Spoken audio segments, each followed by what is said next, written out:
Welcome back to Rotten and Forgotten.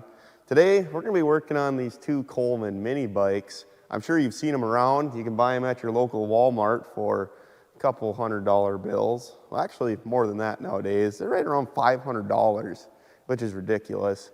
What I like to do is find them on the Facebook marketplace. You know, a guy goes out and buys it for their kid, and the kid rides it around 3 times and decides he'd rather play computer games, and then, you know, 20-year-olds come and buy them and have way more fun than that kid ever had. But anyways, that's neither here nor there. We need to work on these bikes. They're long overdue for maintenance and they've been abused. So let's get started. To start off, we're gonna change the oil, and their oil capacity is 6.3 quarts, which is, you know, a half a quart and a glug glug.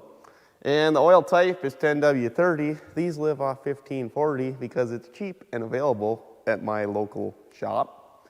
And yeah, the motor's a Hinsu. They're knockoff Honda clones.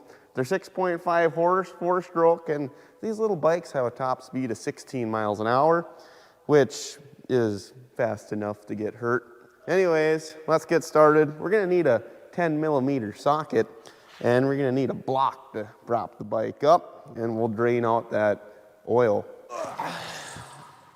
There's our block. I picked that one because it's the first one on the pile. You're gonna wanna just set the front end of your bike up on there and make sure it's not gonna tip over. But if it does, it's not the worst thing that could happen to the bike. I've got a little green bucket for my oil catch, and that oil plug's located on the bottom of the motor near the rear tire. There's a little stub that sticks it out far enough so it's easy to access. That was nice of Coleman. Let's see what this oil looks like. That oil's definitely been used. It's definitely time for an oil change. That thing sure drains slow. So while we let the sludge drain out of this bike, we're gonna take a look at the transmission on this other one, and there's really not too much to them. They ran off a centrifugal clutch that goes from a little jumper chain to your jack shaft, and from the jack shaft it goes back to your rear tire.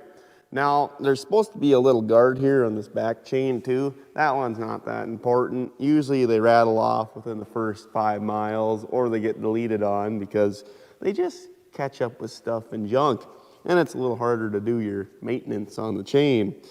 But anyways, the way this clutch works is once you get to a certain RPM, there's some weights in there that spread out and engage. So it's, you know, pretty basic. They're pretty tough. I've replaced a few of them. When they go out, you just go on Amazon and buy the cheapest one on the list, and they'll get you from point A to point B. The one thing you really want to make sure you look for if you're buying a used bike or if you're doing maintenance on your own are these jack shafts. The bearings are notorious for going out on them. You'll be able to tell because you can grab this and, you know, wobble it. It's got play because the bearings are out. This one isn't out because I replaced them with piers from my local hardware store after the originals went out. But for this rear chain, we're going to want to tighten this up a little bit. We want about a 1/2 inch of slop in there, or taunt, because they always get loose.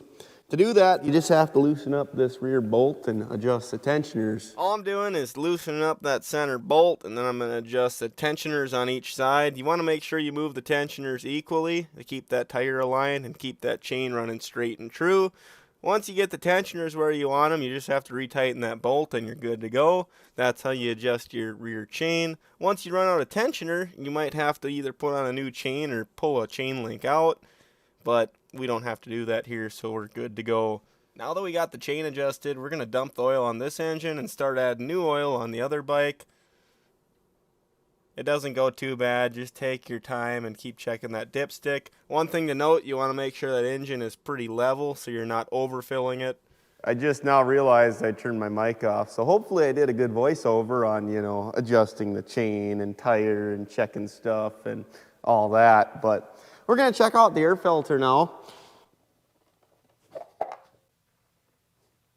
This here is your air filter. It's just a paper cartridge, and you're supposed to replace these every so often, but for the most part, as long as they're not completely deteriorated, I just blow them out with an air hose and call it good.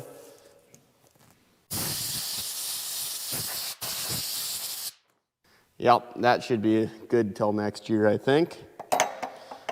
It looks like the rear tire in this bike's acquired a slow leak, and that's pretty common when you're running them through the woods and out in the gravel and actually off-roading with these little bikes. And the best fix I found is to pick up some tire slime and goop them up.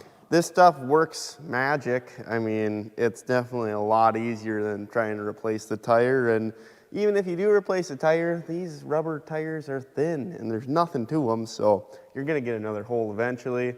So you might as well just keep sliming them up until there's nothing left of the tire and then have fun playing in the slime then. That's a later problem, I guess. But that's what we're gonna do here. We're gonna slime this thing up and call her good. You might be asking yourself how much slime is the right amount, and you know, it's all personal preference. I don't think too much is gonna hurt nothing. It's just gonna seal better. Something like that should work. We got the oil change, the air filter clean. The last thing I'm gonna do is check out these brakes and make sure there's about a 1/4 inch of free play before you start braking. I like to have them set like that. It seems to work pretty darn good. And these ones are both within that tolerance. So these things are about ready to hit the trail again. I gotta oil up these chains quick outside and we'll go do some riding, I guess.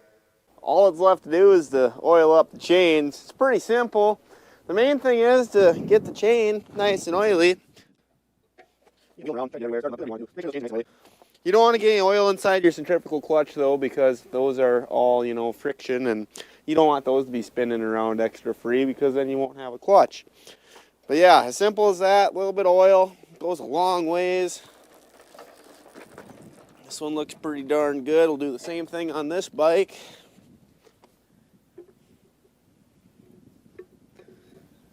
The temperature has dropped drastically.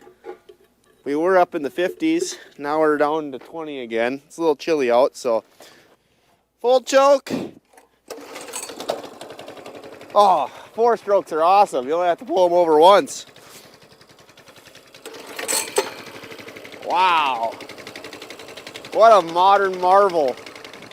You're not even gonna mix any gas and oil either. Oh man, I bought myself a fresh pair of handy Andes and the old wind buster. It's you know, kind of cold out, but I need to go ride these things around because there's nothing better to do, and you know, it's kind of tradition when we work on things, I guess. But yeah, wish it was nicer.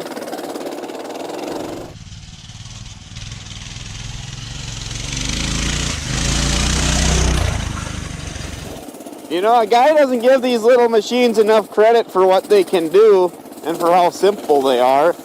I mean, you can kind of, oh, that's a big bump, go anywhere you want with them, even through the cockleburs. It don't matter, they just like to go. And now I got some stickers on me. That probably wasn't very wise. Yeah, the thing runs pretty darn good. If you got your brakes tensioned right, you can whip the back end and do some fish hooks and stuff, and well, they're too much fun for, you know, a couple $100. The nice part about the little red ones at the racks is you can do some nice burnouts. Dig some trenches. Great little bike. Well, we got one more thing checked off the summer to-do list. The mini bikes are maintained and they seem to be working properly, so that's great. Thanks for watching Rotten and Forgotten. I appreciate it. If you like what you saw, stick around, and I've got more funner things coming up, so stay tuned. We'll catch you later.